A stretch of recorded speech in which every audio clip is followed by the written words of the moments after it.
নমস্কার, খামখেয়ালি ব্লগের নতুন ভিডিওতে আপনাদেরকে স্বাগত। আজকে আমি সুন্দরভাবে তৈরি হয়ে বিকেল বিকেল যাচ্ছি ফুচকা খেতে।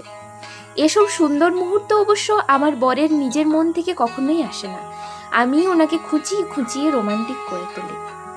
সে যাই হোক, নিয়ে যাচ্ছে এটাই বড় কথা, ফালতু কথা থাক। আমরা অবশ্য একটু তাড়াতাড়ি বেরিয়েছি। প্রথমে যাব আমবাগান দেখতে। যেতে যেতে রাস্তায় আবার বরের দুই ছোটবেলার বন্ধুর সঙ্গে দেখা। তাদেরকে পেরিয়েই আমাদের গ্রামের মোড়ে একটা ছোট্ট মোরগ লড়াইয়ের আসর জমেছে। বরকে বললাম, তুমি একটা মোরগ নিয়ে আসতে পারতে। বর বলছে, পিছনে যে মহারানী আপনি বসে আছেন। এদিকে পঞ্চায়েত পেরিয়েই যে জমিটা রয়েছে, এই জমিটা আমার শ্বশুর মশাই। তাই ভাবি, ওনার এত বড় ভুঁড়ি কেন? কিরকম একটা বড়লোক ফিলিংস আসছে মনের মধ্যে।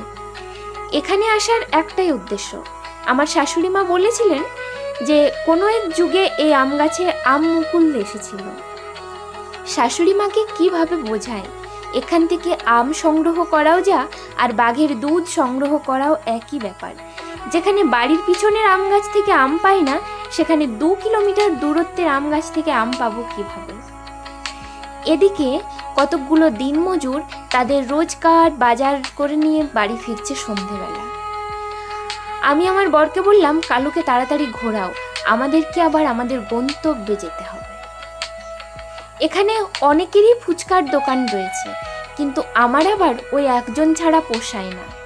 তাই আমার বর হাজার অনিচ্ছা থাকা সত্ত্বেও আমাকে ওনার কাছেই নিয়ে যাচ্ছে। যা কপাল, উনি তো আজকে আসেনি। সমস্ত ক্রোধ আমার বরের উপর আমি ঝেড়ে দিয়েছি। বর এদিকে মন শান্ত করতে গিয়েছে দই কিনতে। একটা দই নিয়ে এসে বলে, এই নাও, খেয়ে মাথা ঠান্ডা করো। ধন্যবাদ, দেখা হবে অন্য কোনো ভিডিওতে। ভালো থাকবেন।